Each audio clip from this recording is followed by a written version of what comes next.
welcome to this special edition of Vantage. We are coming to you live from the White House. Behind me you can see the presidential mansion. This is what it's all about, the biggest prize in American politics.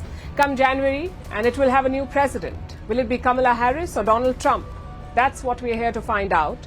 Now this part of the White House is called the North Lawn. It has a very special place in presidential traditions. When a state guest arrives at the White House, this is where the ceremonial welcome happens. It's usually packed on those days, but even now there's a buzz around here, a feeling of tension and fervor. We expect that to increase in the next hour or two because President Biden is heading back here. He's in his hometown right now. He's not at the White House, but in the next hour or two, he's expected to be back. Like all Americans, he will be glued to the television tomorrow because Tuesday is the big election day, the day of voting. Technically, we can have a winner by tomorrow night, but a lot of Americans voted early this time. They sent in mail-in ballots and postal votes. So it could take a bit longer. But don't worry, we'll be right here throughout the week covering the results. So make sure you tune in every day. We've got a packed show lined up for you tonight. We're looking at how Washington is preparing for Election Day, what sort of security measures are in place, and we also attended a women's march yesterday. We'll tell you what women voters are looking for this time and who is leading the merchandise race. From Trump hats to Harris badges, it's all being sold in Washington and across the country indeed. And what does it say about the ground sentiment? All this and more lined up for you. First, the headlines.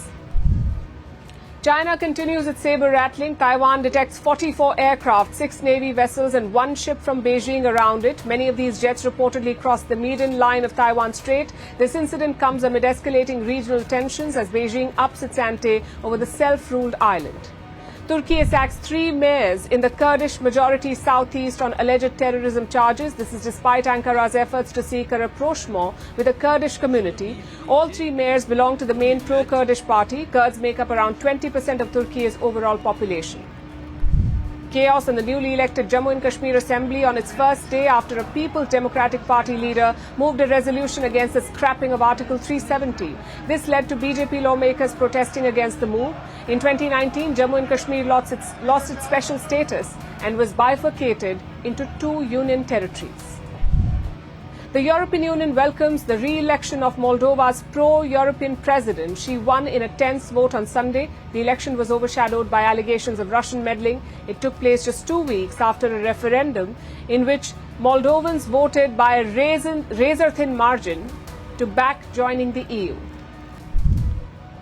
And a volcano erupts in eastern Indonesia, killing at least 10 people and spewing fireballs and ash on surrounding villages. Some wooden homes even caught fire. Several people have been evacuated. Indonesia experiences frequent volcanic eruptions due to its position on the Pacific Ring of Fire.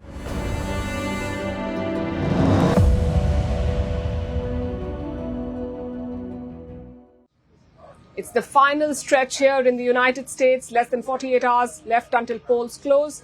Until a new president is elected. Americans will be lining up to vote at polling booths tomorrow, but a lot of them have already voted. More than 77 million of them. How? Through early voting. Here in America, you can request a ballot on mail. You can then fill it up, select your candidate, and then drop it off in ballot boxes or even mail them via postal services. More than 77 million Americans have done it so far. That's around 48% of the total turnout in the last election. They've already voted. So clearly, early voting is the future. In 2020, the Democrats dominated this field, but this time, Republicans have caught up, mainly because Donald Trump has changed his position on this. Last time, he opposed early voting. This time, he's supporting it. Around 38% of early voting has been done by the Democrats, and Republicans are at 36.2%. So the gap is pretty narrow. Now we come to the opinion polls. Who is leading and by how much? Well, Harris has a narrow edge over Trump in the national polls. But like we've said, that doesn't really matter. It comes down to the Electoral College, to the swing states, the 7 swing states. Let's look at the situation there. Harris is leading in Nevada by 3 points. She's leading in North Carolina by 2 points, in Wisconsin by 2 points, and in Georgia by 1 point. In Pennsylvania and Michigan, things are even, and in Arizona, Trump leads by 4 points. Now, these numbers make a couple of things quite clear. One, Harris has found some momentum, some new momentum. Apparently, last-minute undecided voters are picking her. And two, Donald Trump is also consolidating. Harris may hold the edge among early voters, but on Tuesday, it's all about in-person voting. And that remains Donald Trump's core. Which brings us to the campaigns. Both Harris and Trump are hitting the swing states. Harris spent a lot of time in Michigan. Meanwhile, Trump spoke in North Carolina and Georgia. As I said, this is the final stretch. Most voters must have already made up their minds. So it's all about the finishing touches now. Kamala Harris focused on the Muslim vote. Michigan is home to around 200,000 Arab Americans. They put Joe Biden over the line in 2020. They helped him win. But this time, it's not a guarantee. Arab Americans are angry about Biden's support to Israel in the Gaza war. And Harris may have to pay the price for it. She tried to do some damage control on Sunday. She promised to end the Gaza war if elected. I want to say this year has been difficult, given the scale of death and destruction in Gaza, and given the civilian casualties and displacement in Lebanon. It is devastating. And as president, I will do everything in my power to end the war in Gaza, to bring home the hostages, end the suffering in Gaza, ensure Israel is secure, and ensure the Palestinian people can realize their right to dignity, freedom, security, and self-determination. Beyond that, she stuck to the script. She accused Donald Trump of dividing America, promised to fight hate politics, and to resolve the cost of living crisis. Strange, because she's already vice president. And that's been a struggle for Harris, really. She's a member of the current administration, but the current administration is deeply unpopular. Biden's approval ratings are at 39%, so Harris finds herself in a spot of bother. She can't criticize her own government, but she can also not embrace it. So Kamala Harris has opted for middle ground. She's not calling for new leadership. She's calling for a new generation of leadership. It is time for a new generation of leadership in America. And I am ready to offer that leadership as the next president of the United States of America. On the other side, Trump did what Trump does. He held a number of rallies on Sunday. Most of them had the same theme: America is a broken country, only he can fix it. It's a strategy that worked for him in 2016. It's finding even more takers this time around, it seems, because of the cost of living crisis. Trump's campaign is mostly centered around two issues: tariffs and immigration. We saw that again on Sunday. The United States is now an occupied country. Can you imagine having to say, we're an occupied country? But it will soon be an occupied country no longer. On November 5th, 2024, it will be Liberation Day in America. On day one, I will launch the largest deportation program of criminals in American history. I will rescue every city and town that has been invaded and conquered, and we will put the vicious and bloodthirsty criminals in jail or kick them the hell out of our country.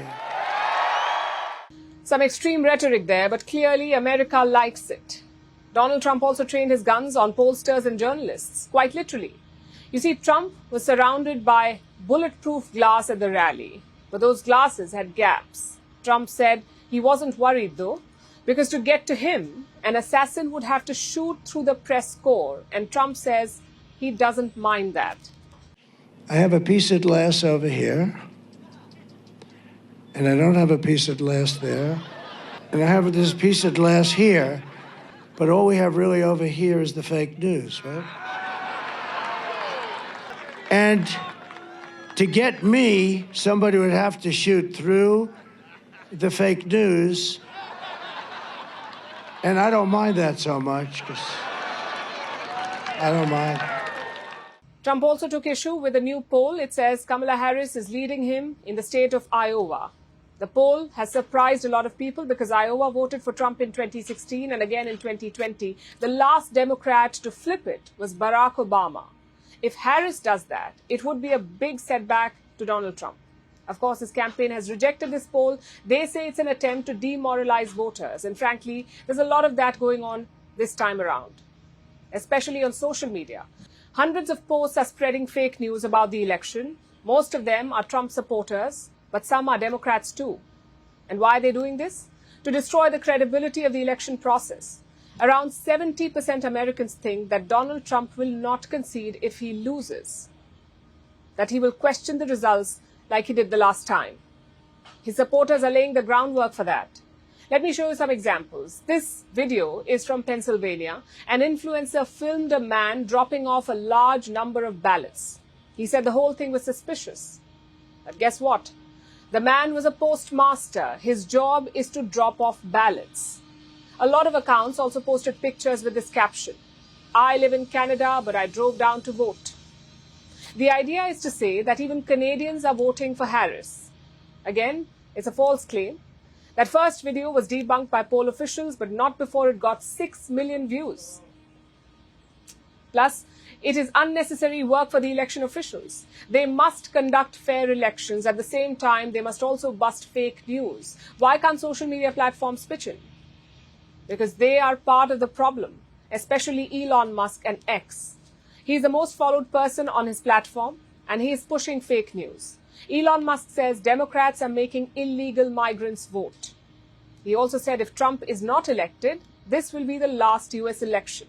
Again, fake news and dangerous rhetoric. Of course, if Trump wins, none of this will matter. But if he doesn't, expect nervous days for America. One reason for that nervousness is what happened in January 2021. The Capitol riots, the day when America's Parliament building was overrun. You can feel that nervousness here. We've been going around Washington, D.C. over the last few days. Things are certainly different. For starters, we've seen a lot more fences. Even the sidewalks near the White House have been cordoned off. We saw a lot more security presence too.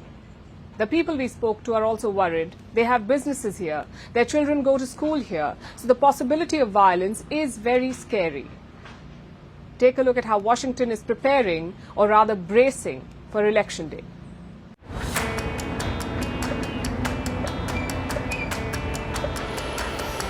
Welcome to Washington, D.C. Just a couple of days until this town gets a new chief. Or rather, a commander-in-chief. Elections usually bring excitement and energy, a feeling of change and hope. But around here, the mood is a bit different. Yes, people are concerned about the results, but they're more concerned about what happens after. This is the Capitol Hill. You may remember what happened here the last time. Hundreds of Trump supporters breached security and stormed this building. They were refusing to accept that Donald Trump had lost the election. So senators and members of Congress had to be rushed to safe rooms and bunkers. Now we have another election involving Donald Trump, and everyone has the same question on their mind. If he loses, will there be another attack? Authorities are working to ensure that doesn't happen. For starters, security has been increased. Most of the popular protest sites have been fenced. Nearly 2,100 officers have been deployed. That's 300 more than January 2021. The hope is any fallout will be contained. Near the White House, similar arrangements are in place. The Lafayette Park is partially closed. So are the sidewalks near the White House. Officials are not taking any chances.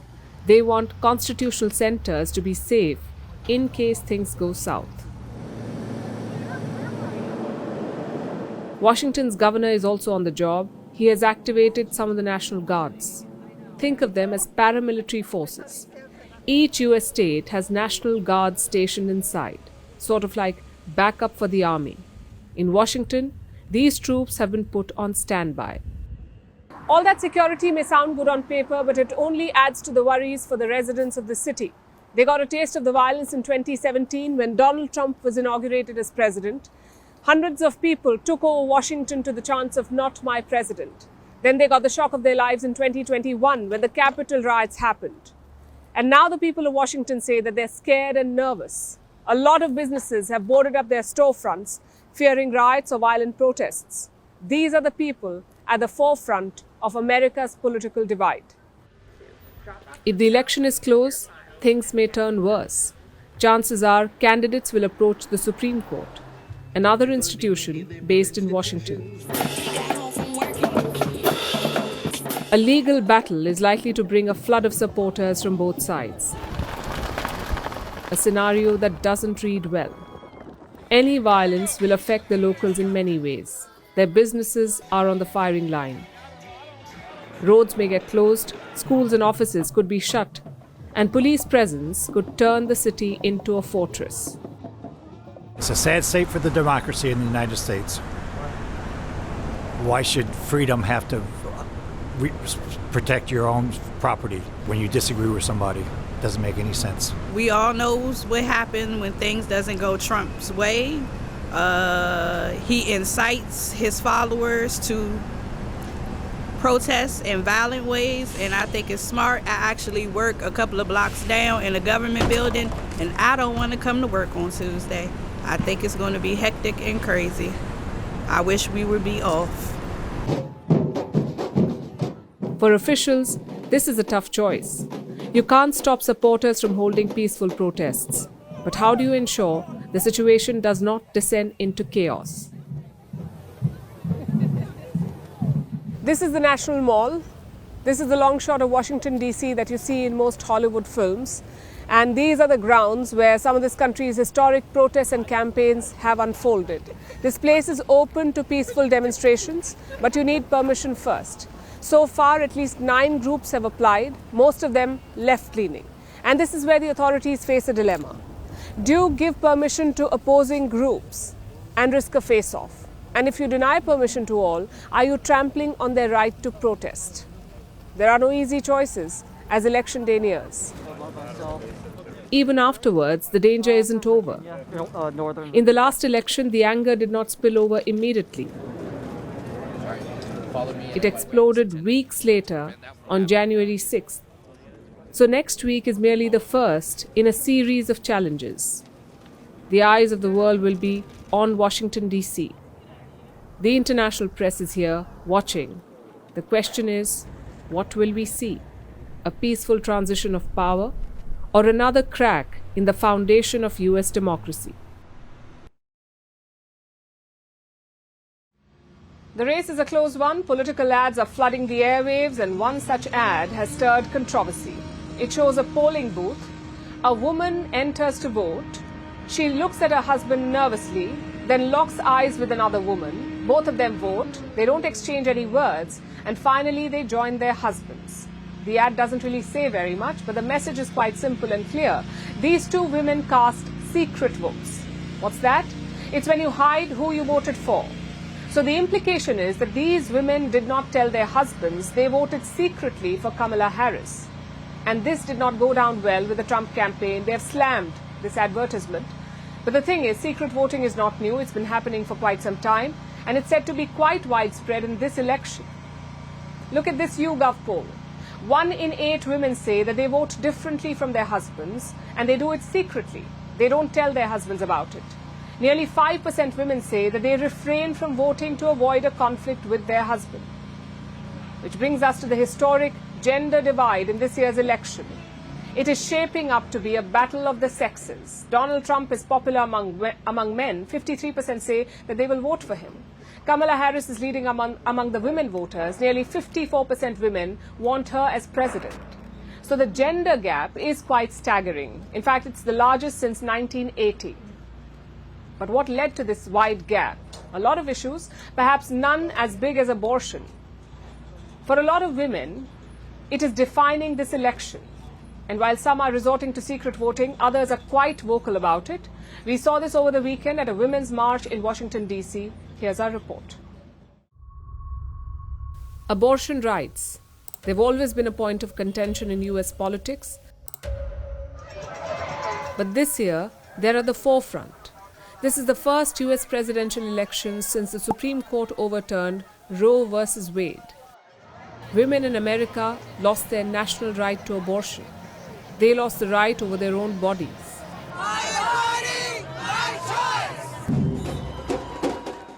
And now they're out on the streets to fight for it. For millions of voters, reproductive rights could determine the next president of the United States. And they're making themselves seen and heard. This is Washington, D.C., the national capital and the center of all the political action. This is where hundreds of women have gathered for a march to rally for abortion rights. We are in the American capital where hundreds of feminists and reproductive rights activists have gathered just days before the election. This event is strategically timed along with the nationwide Get Out the Vote efforts. It's a powerful reminder of what's at stake in this election. To understand why abortion rights are such a pivotal issue today, we need to go back in history. In 1973, the US Supreme Court gave a landmark ruling in a case called Roe v. Wade. It granted American women the constitutional right to abortion. But nearly 50 years later, in 2022, the Supreme Court overturned that precedent. So abortion was no longer a national right in the US. The power to regulate women's choices was back in the hands of individual states. Now, each state can decide whether women can abort unwanted pregnancies, at what stage, and under what conditions. Basically, access to abortion now depends on where you are in America. For example, here in Washington, D.C., abortion is allowed in all stages of pregnancy. But in Texas, it is illegal unless you are dying. So far, 17 American states have outlawed abortion. Some have very narrow exceptions, like only in cases of rape, incest, or if a person's life is in danger. 8 other states allow limited access to the procedure. This is despite the fact that nearly 66% Americans support complete legal access to abortion. Since 2016, we've been telling folks that this is the most consequential election of your lifetime, and each year it's been true, whether it's 2018, 2020, 2022. And more than ever in 2024, we are voting on freedom or fascism, and there's really no middle ground. We got to stand up for democracy. We have to stand up for a woman's right to have control over her body, control over her life. Women's rights are human rights, and we were back in the hallways. Which brings us to the presidential race. Kamala Harris versus Donald Trump. Support for abortion rights will benefit the Democrats. Harris has been quite vocal about the issue. She has vowed to protect women's rights if elected. But she was part of the administration which was in power when Roe v. Wade was overturned. Her predecessor, Joe Biden himself, has not been as vocal about the issue because of his Catholic background. So critics question if Harris will be different. Meanwhile, Donald Trump appointed the 3 Supreme Court justices who played a crucial role in overturning Roe v. Wade. He also supports the idea of US states governing abortion. Although in the last few months, he seems to have softened his stance. He called himself the father of IVF, that's in vitro fertilization. He also said that he would not push for a national abortion ban as president.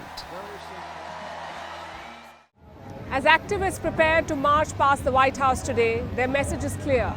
They're watching. They want action from the next administration, from those in power.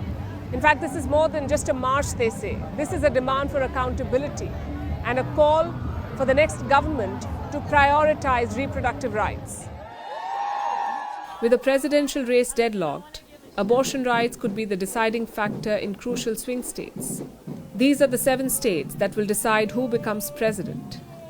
Many activists here fear another Trump presidency and support Kamala Harris. But this may not translate into as many votes as the Democrats had expected. I'm terrified. I'm terrified as to what's going to happen to this country and women's rights. This is the most election in our country's history, and I think a lot of Americans don't realize that. What's at stake? A lot has changed in the United States since 2020, but everything has changed for the women of America. Abortion rights have become one of the most polarizing issues of this election. For women under 30, It's even more important than inflation, they say. So this march, right before the US presidential election, is a reminder that the fight for these women is not just political, it's also personal.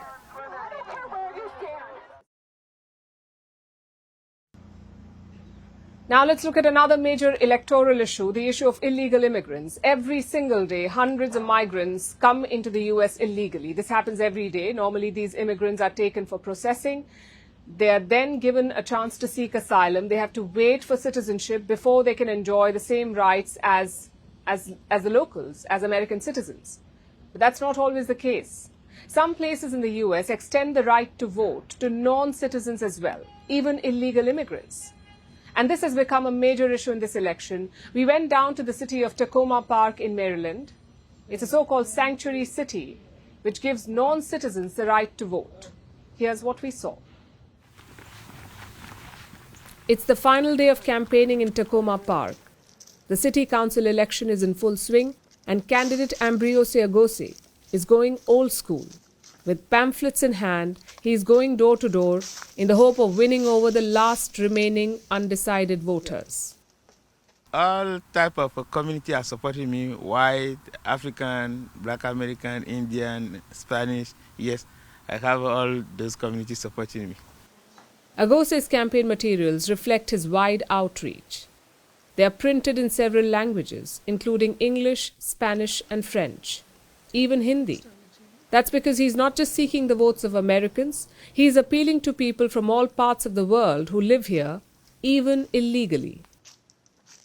This is Tacoma Park, a city in the US state of Maryland. This is on the outskirts of Washington, D.C. And Tacoma Park is unique because it allows non-US citizens to vote in local city-level elections.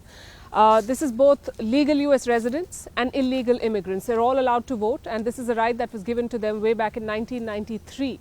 The idea was to involve all people in local decision-making and planning. Tacoma Park has been a sanctuary city for migrants since 1985.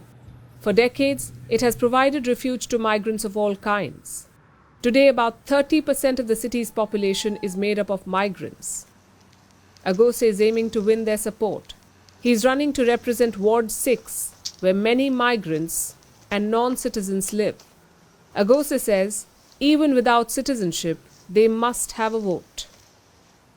People who live here, we contribute building the city. So when it comes to the election, to give them chance also to express their voice.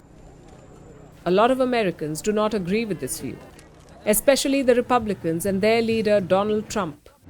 They believe, and perhaps rightly so, that allowing non-citizens to vote is a dangerous trend.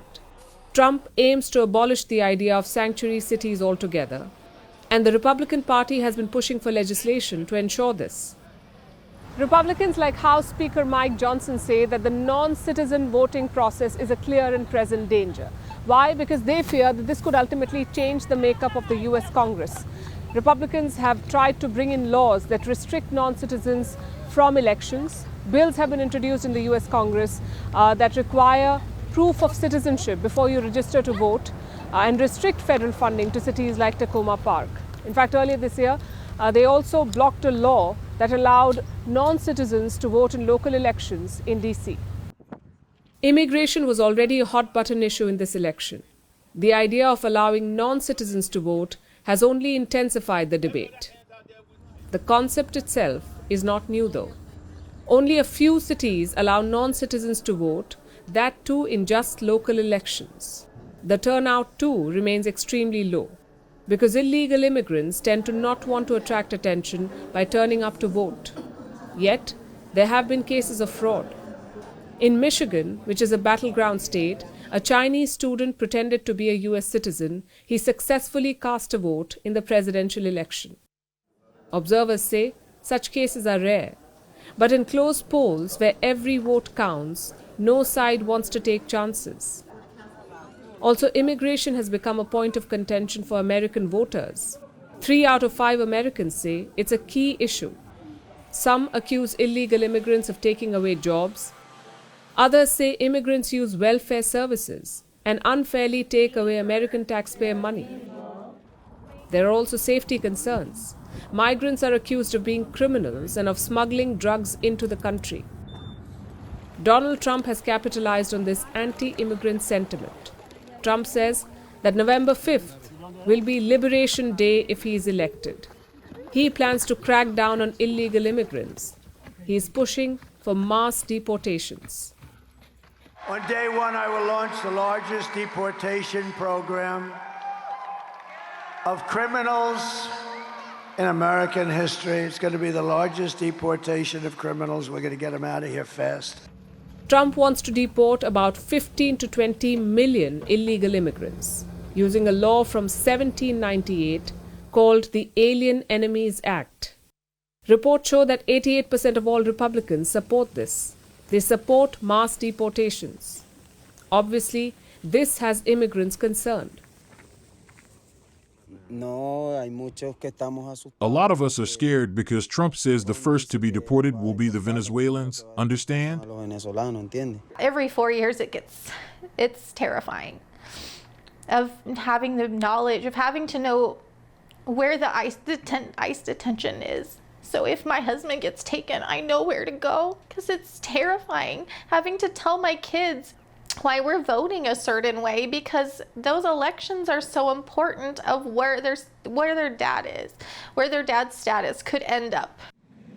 The issue of immigration in America is too big for either party to ignore. Both Republicans and Democrats are promising to reduce the flow of illegal immigrants, but neither side has presented a concrete plan to fix the problem. Involving illegal immigrants in the democratic process and giving them the right to vote only complicates things further.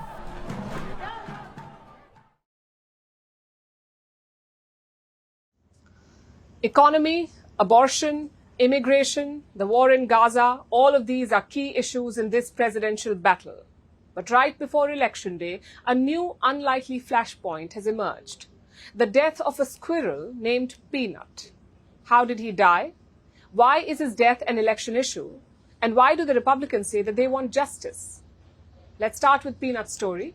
It begins around 7 years ago. His mother got hit by a car in New York City. She died. That's when a man named Mark Longo found him. He saw the accident, so he initially took in Peanut. It was supposed to be a temporary move. Mark cared for him like his own pet. This continued for about 8 months. After that, Mark released the squirrel.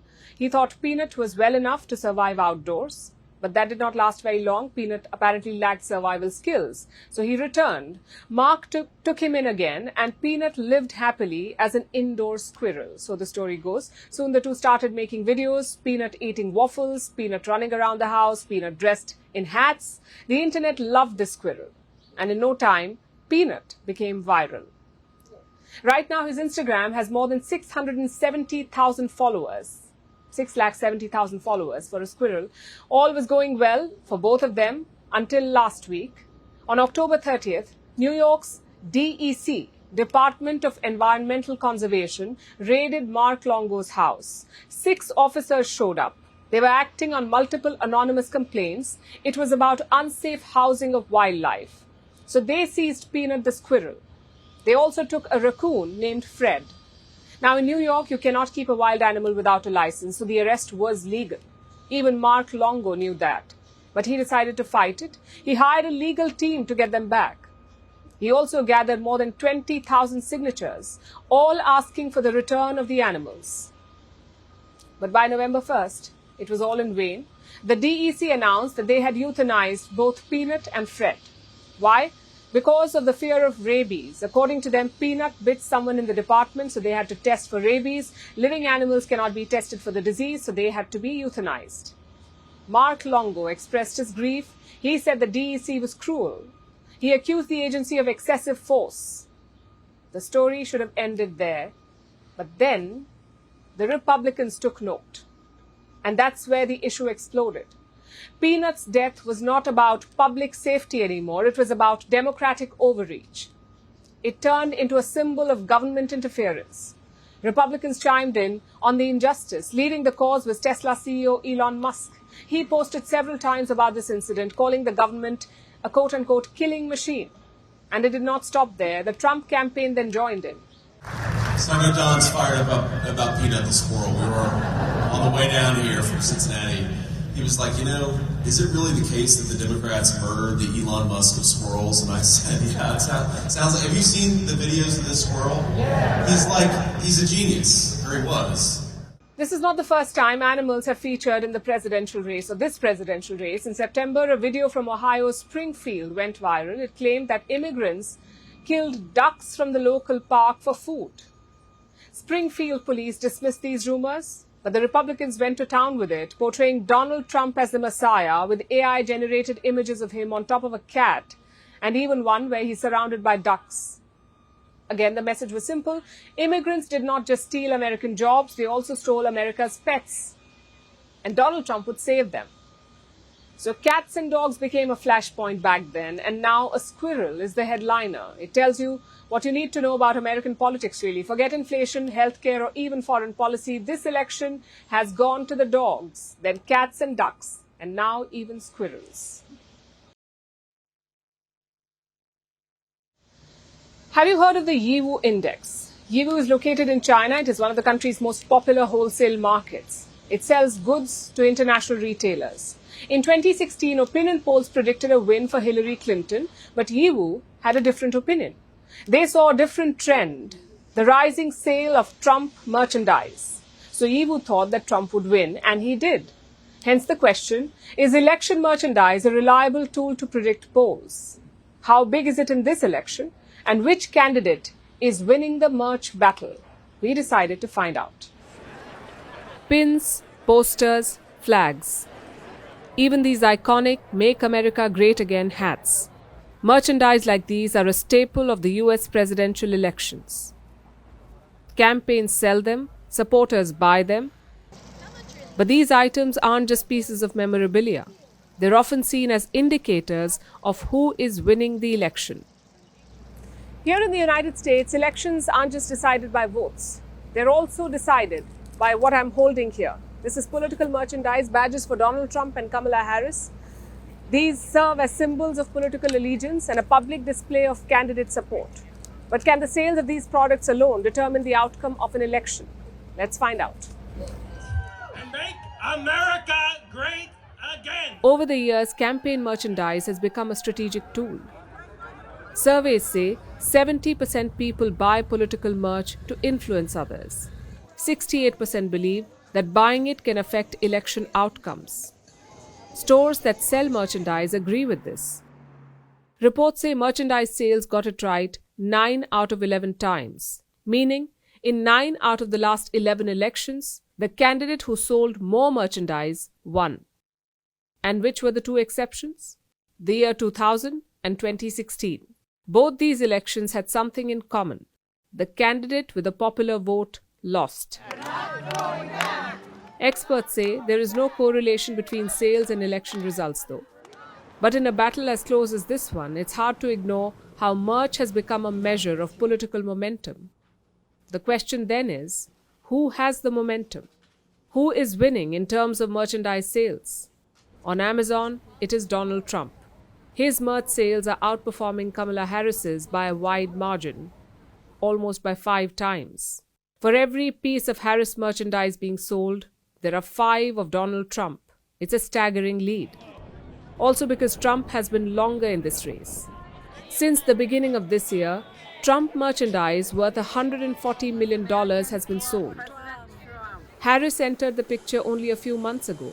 She sold items worth around $26 million. But here's the twist in the tale. The merchandise that's meant to be a symbol of belonging is also proof of America's dependence on China. The hats that say, "Make America Great Again," are making Chinese manufacturers bigger. And this is ironic, especially for candidates advocating Buy American policies. The soaring sales are fueling Chinese businesses. Chinese traders are pumping more and more merchandise into the American markets with the help of e-commerce websites.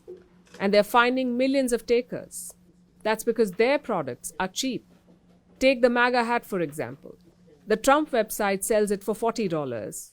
Chinese traders sell it for $4. That's 10 times lower. Same for Harris merchandise. Kamala hats on the campaign website sell for $47. On China's Temu, they sell for less than $3. That makes Chinese goods an obvious choice for most Americans. Look at this Trump hat. It says, President Trump save America. But this hat is made in China. And this is the Chinese interference that Americans must be investigating in this election, I guess. But Chinese or American, merchandise sales is a good reflection of voter enthusiasm, although experts caution against reading too much into it, because polling and other traditional methods remain the foundation of election predictions, and even they get it wrong way too often. So it may not predict the results, it may not even be made in America, but campaign merchandise does tell a story. It reflects the spirit of American elections.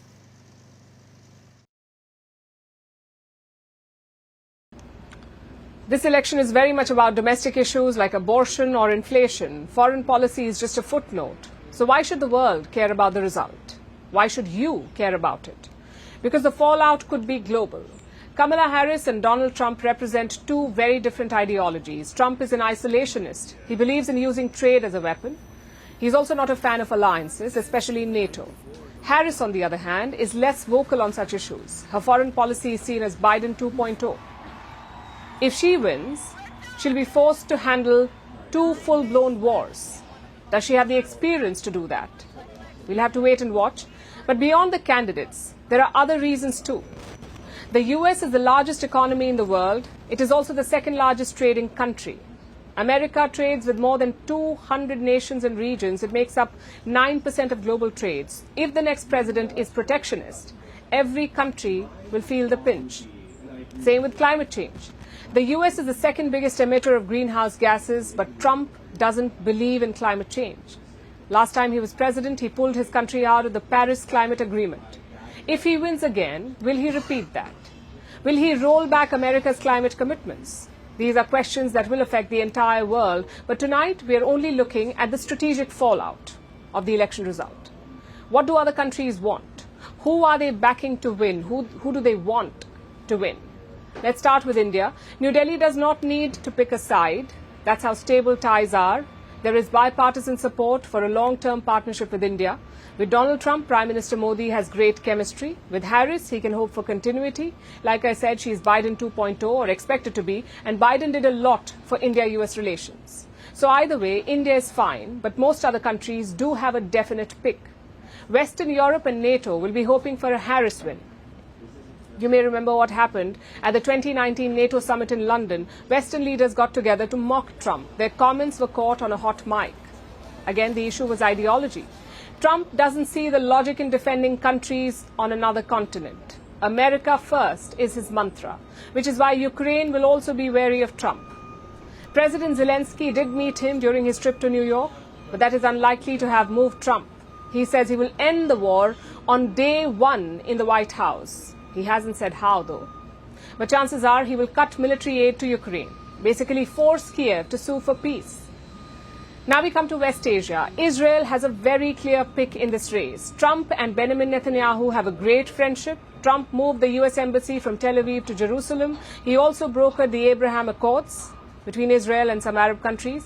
So Netanyahu would like to have Trump back in the White House. If Biden was running, it may have been a bit different. Despite some tough words, Biden has basically given him endless support. He also keeps saying that he's a Zionist. But Kamala Harris is likely to be tougher on Israel. She may not say it during rallies, but by all indications, she'll put more pressure on the Israeli Prime Minister. And what about the Gulf states? Well, Saudi Arabia will be happy to see Biden out. Remember, Biden promised to turn Riyadh into a pariah. On his watch, the relationship broke down completely at one point. In comparison, Trump was a lot more friendly. He was president when the Khashoggi murder happened. Most Western countries isolated Crown Prince Mohammed bin Salman, but Donald Trump did not. Reports say he even bragged about saving MBS from isolation. So chances are Riyadh would like to see him back. So would North Korea. Kim Jong-un had 3 meetings with Donald Trump. Yes, none of them led to anything, but at least Kim was on the world stage. Harris, though, is expected to continue Biden's policy. Closer ties with South Korea and no talks with the North. But here's a fun fact. Kim's biggest ally wants the opposite. I'm talking about China. Donald Trump waged a trade war against China when he was president. He's promising a second round this time. More than 60% tariff on all Chinese imports. And this would be devastating. Chinese imports are worth more than $560 billion. Imagine a 60% tariff on all of that. China cannot afford it, especially in the current state of their economy. Having said that, Trump may not be eager to protect Taiwan. He doesn't want to defend NATO, so why would he help Taiwan? And Beijing knows this. They recently said that the US could discard Taiwan if Trump wins the election. So it's a question of priorities for China, trade or Taiwan. What do they want more? Of course, all of this is based on two assumptions. One, that Trump 2.0 will be Trump 1.0. If you listen to his rallies, that seems to be the case, but you can never be sure. The second assumption is that Kamala Harris will be Biden 2.0. Again, we can't be sure. Maybe Harris will come into her own as president. Maybe she will chart her own path. And if she does, these positions could change. Safe to say, it's a big week in geopolitics. All the global capitals will be watching Washington closely. Now let's zoom into Bangladesh, a country that definitely cares about who the next US president will be. And it's a country that the potential president has an eye on. Donald Trump put out this message last week. During Diwali, he condemned the violence against minorities in Bangladesh, and he's being lauded for it. ISKCON has thanked Trump for speaking out. For those of you who don't know, ISKCON stands for International Society for Krishna Consciousness. It's a religious organization devoted to spreading Hindu teachings. ISKCON has built temples all over the world. It has hundreds of centers spread across every continent. ISKCON has centers in Bangladesh too. But the organization is under attack there. The assault began last week. Last Monday, the editor of a Bangladeshi media outlet took a swipe at ISKCON. His name is Mahmudur Rahman. He said that ISKCON should be banned because they are organizing protests to fight for the rights of Hindus in Bangladesh. He said to have labeled ISKCON a militant organization and an agent of India's intelligence agency RAW, the Research and Analysis Wing. The claims are completely baseless, and ISKCON has demanded an apology. But this was only the first attack on the group. 2 days later, 2 ISKCON members were arrested in a sedition case. And here's how that happened. A rally had taken place in the city of Chittagong on October 25th. Hindu people there took to the streets to demand equal rights and an end to discrimination. A photo went viral after the rally. It shows a flag hoisted above Bangladesh's national flag. Now, in Bangladesh, it is considered sedition if any other flag is raised above the national one. So the photo you saw caused a controversy, and this led to some classic political opportunism. Last Wednesday, a sedition case was filed against 19 people. Among them were these 2 men, ISKCON's Chittagong Division Organizing Secretary and a coordinator of the Hindu Jagran Manch. The sedition case was filed by a politician, a member of the BNP, the Bangladesh Nationalist Party, Khaleda Zia's party. This is one of Bangladesh's main opposition parties. It's the party that opposed former Prime Minister Sheikh Hasina, and the one trying to make political gains ahead of any election in Bangladesh. So a BNP member sees a controversy and files a sedition case against some Hindus, ISKCON members in particular. The politician claimed that the flag raised above the Bangladeshi one was an ISKCON flag. But here's the problem with that little theory. ISKCON says it does not have a flag of its own, and it has no connection to the one raised in Chittagong. But this hasn't stopped the Bangladeshi police. They have begun arresting the people accused, even though the case reeks of political bias. So in the span of a week, ISKCON was subjected to multiple attacks. There were calls for it to be banned. There were malicious allegations about its role in Bangladesh. A case has been filed against one of its regional leaders, and 2 of its members were arrested. All this has not gone unnoticed by Bangladesh's Hindu community. They've taken out multiple rallies since the attacks on ISKCON began, and about 30,000 Hindus protested in Chittagong on Friday. They wanted the sedition cases against ISKCON members to be dropped. A similar protest took place in the capital Dhaka as well. Hindus took out a torch rally in the capital asking for the sedition cases against ISKCON to be withdrawn. It's obvious that the organization is being targeted and that the Bangladeshi authorities aren't doing anything about it. So it's no wonder that ISKCON is now looking to the US and Donald Trump for protection. Sadly, attacks on Hindu religious organizations are becoming far too common in various parts of the world. The latest incident is from Canada. Yesterday, 2 temples were attacked, the Hindu Sabha Mandir in Brampton, near the city of Toronto, and the Lakshmi Narayan Temple in Surrey, near Vancouver. 2 attacks in 2 different parts of Canada within a few hours of each other. Let's look at the Brampton attack first. We have videos from the scene which clearly show the perpetrators. Take a look at this first. Oh shit, oh shit, oh shit, oh shit, oh shit, oh shit, ouch, ouch, oh shit, oh shit, oh shit, oh shit, oh shit, oh shit, oh shit.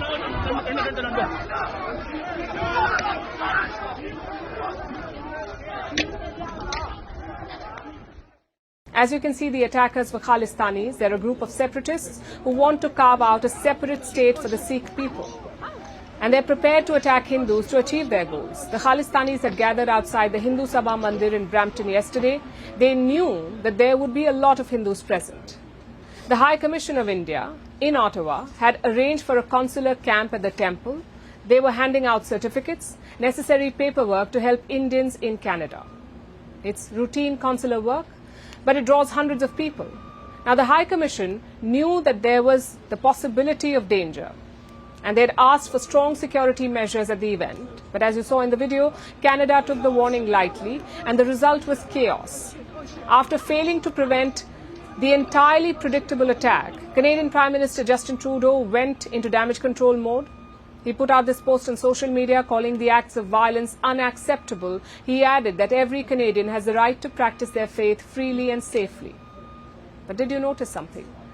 He did not really specify who committed the violence or highlight which group was attacked.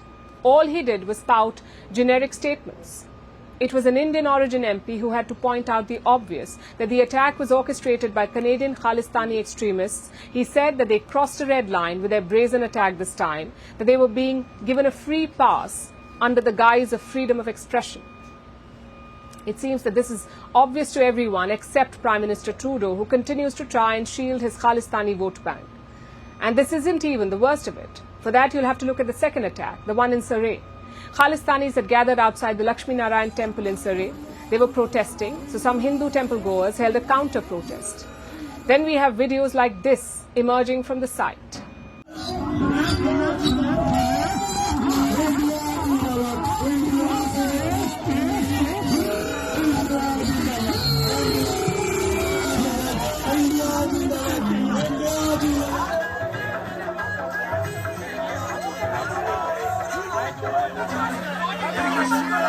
What did you do? What did you do?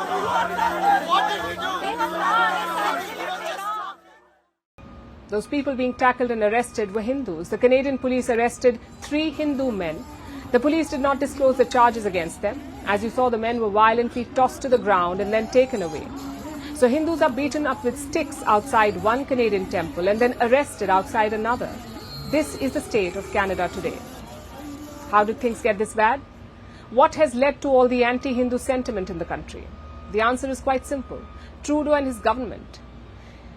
Every other day, they paint India as some sort of enemy nation, and they keep hurling unfounded allegations at India. Last year, they claimed that India was involved in the killing of the Khalistani terrorist Hardeep Singh Nijjar. They have yet to offer any proof. And then last week, they pointed fingers at India's Home Minister Amit Shah, again without any proof. It's actually worse than the usual baseless allegations. Canada's Deputy Foreign Affairs Minister David Morrison contacted a foreign media outlet, America's Washington Post, and he told them that Shah was behind the plot to kill Nijjar. He did not make an official public announcement. He did not approach Canadian media. He just leaked this information to the Washington Post, again without any hard proof.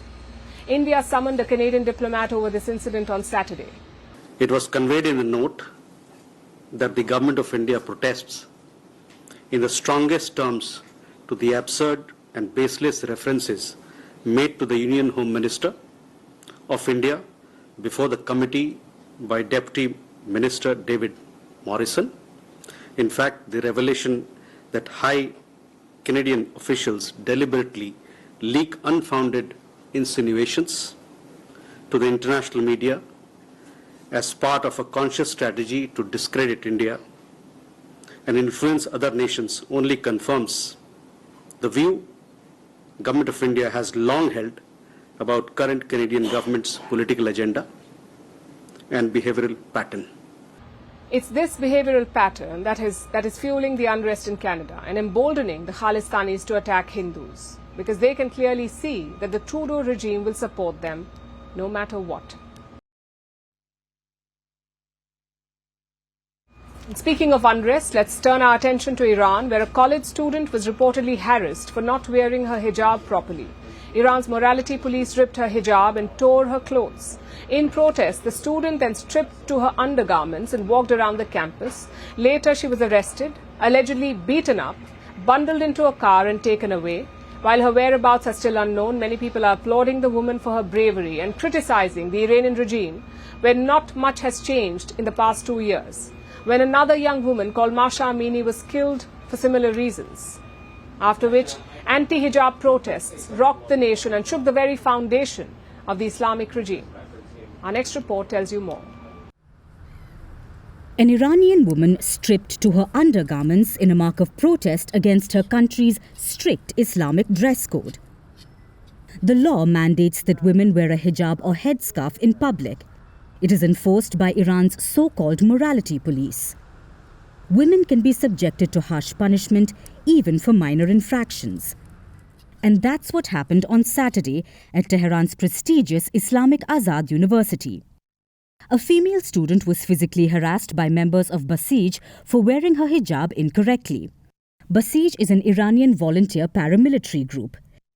They reportedly ripped the student's hijab and tore her clothes. So the woman stripped to her underwear and, with her hair uncovered, she confronted the security personnel. Still in a state of undress, she walked around the campus in protest before a group of men surrounded her, allegedly beat her, bundled her into a car and drove away. The woman's condition and whereabouts are currently unknown. Some reports say that she was arrested by intelligence agents, then transferred to an undisclosed location. Other reports say that she was transferred to a psychiatric hospital after the university claimed that the student was suffering from mental health issues. While this seems like a cover-up, the video circulating on social media has gained a lot of attention. Many people are applauding the woman for her boldness and bravery. The UN says that they will be monitoring this incident closely, including the authorities' response. Amnesty International has called for the immediate and unconditional release of the student. If or when that will happen is not certain. After all, this is Iran we're talking about, where not much has changed over the past 2 years. In 2022, Iran was rocked by nationwide protests against the dress code following the death of Mahsa Amini, a 22-year-old woman who died in the custody of the morality police after being arrested for allegedly not wearing a headscarf properly. Outraged women and girls led the protests, burning their headscarves, dancing on the streets, marching for women to be free.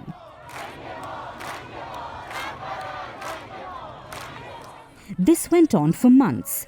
The government cracked down on protesters. More than 500 people were killed. More than 22,000 people were detained. Ultimately, the protest was violently crushed. In December 2022, Iran abolished the morality police. But by April 2023, they were back. And over the past year, Iran has installed facial recognition software to identify hijab offenders. They monitor women through traffic surveillance cameras and drones. Those found guilty by the authorities are summoned to appear in court, and often enough, matters get worse. About a year ago, the hijab police allegedly beat a 16-year-old girl in Tacoma. In July this year, police opened fire on a woman for not wearing the hijab. A month later, another woman was shot over her hijab, which left her paralyzed. In September this year, Iran's new president/mouthpiece, Masoud Pezeshkian, said that the morality police will not bother women. But obviously, they were hollow words, because in Iran, women are declared mentally unfit and even killed over their headscarves, and dress code still takes priority over innocent lives. And now it's time for Vantage Shots, images that tell the story. Residents throw mud at the Spanish royals chanting murderers as they visit flood-affected Valencia.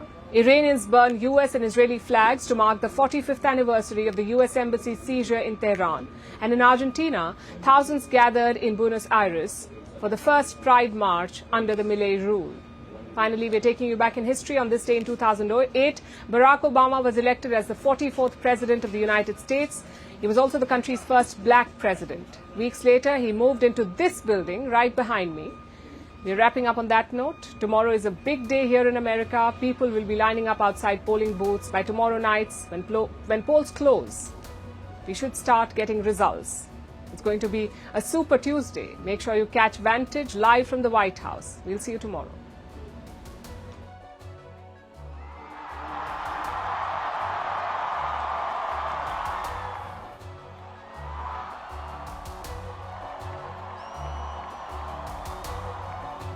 I, Barack Hussein Obama, do solemnly swear. I, Barack Hussein Obama, do solemnly swear.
Washington is all set for a presidential battle like no other.